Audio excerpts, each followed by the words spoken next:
那我们今天来讲烘焙度哦，我们豆子会有1爆跟2爆。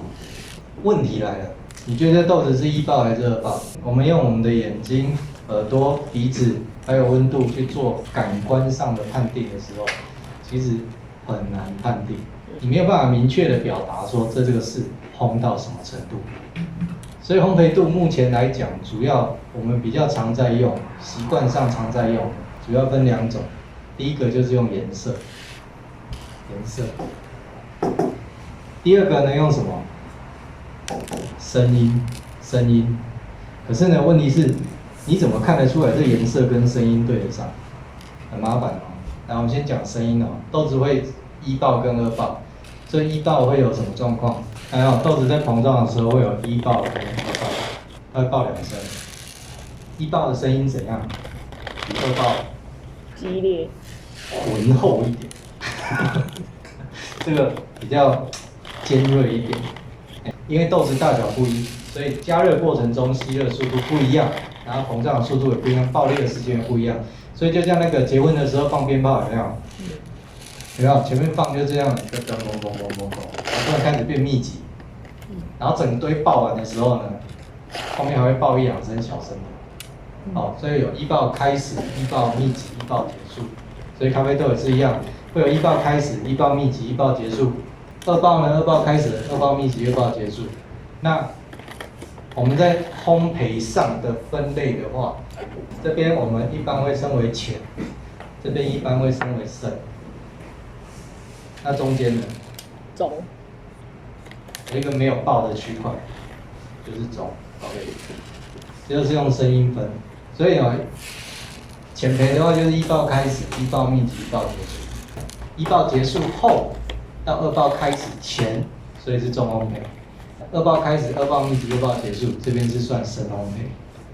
所以呢，浅、中、深，是用声音来做判别。然后呢，如果你跟颜色对了，你们就会看到比较传统的哦，像那个美国那一种方式，然后很老的书上面就会写什么肉桂色烘焙啦、焦糖色烘焙啦、深层式烘焙，基本上就是颜色。可是那种颜色准吗？不准。各位用什么概念去看哦？你那个蛋哦，如果用比较大的火去煎，表面会怎样？比较焦。比较焦的嘞。好，如果你用很小很小的火，表面基本上都不会烧焦的状况下，可是蛋是有熟。那你怎么判断这个蛋的熟是有熟、半熟跟没有熟？很难去做比较嘛，所以用颜色来判别其实蛮困难的。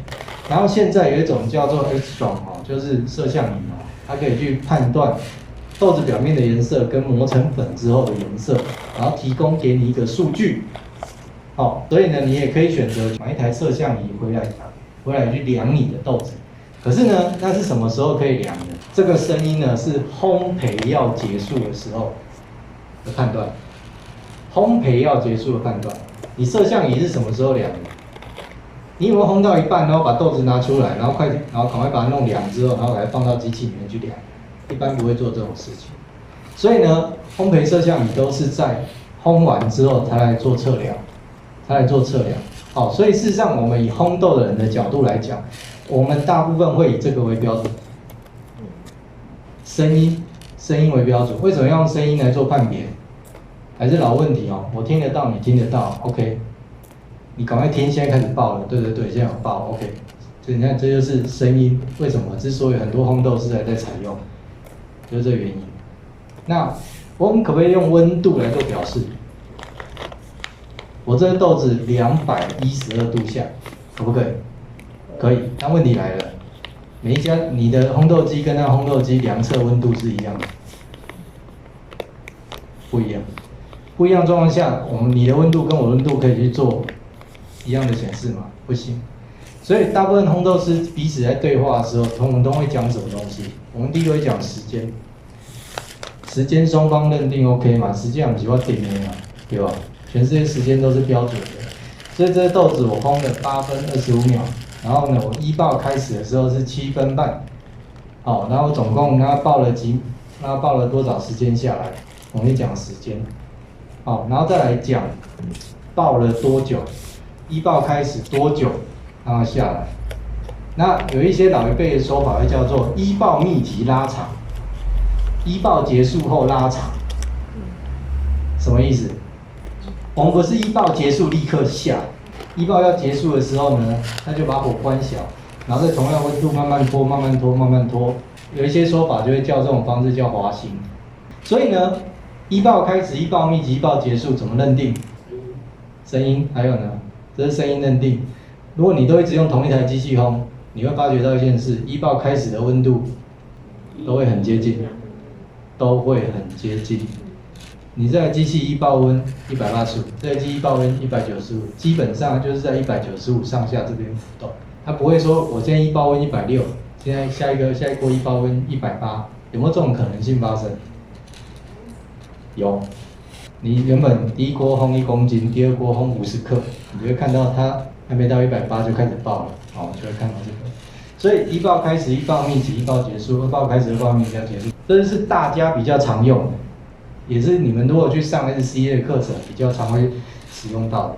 那有没有比较特别的分类方式？有，欧洲那边的分类是一爆开始到一爆结束分8个烘焙阶段，怎么分呢？一爆开始的开始，一爆开始的密集，一爆开始结束，听懂意思吗？一爆开始的开始跟一爆开始的密集，然后到一爆密集的开始，到一爆密集的结束，然后到二爆，你看听起来很绕口，你知道吗？他们真的是这样分类。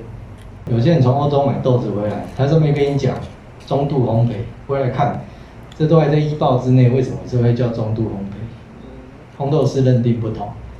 那我可不可以烘很深，然后跟你讲说，这个对我而言叫浅烘焙，可不可以？只要你卖得出去都可以，好不好？只要你卖得出去都可以。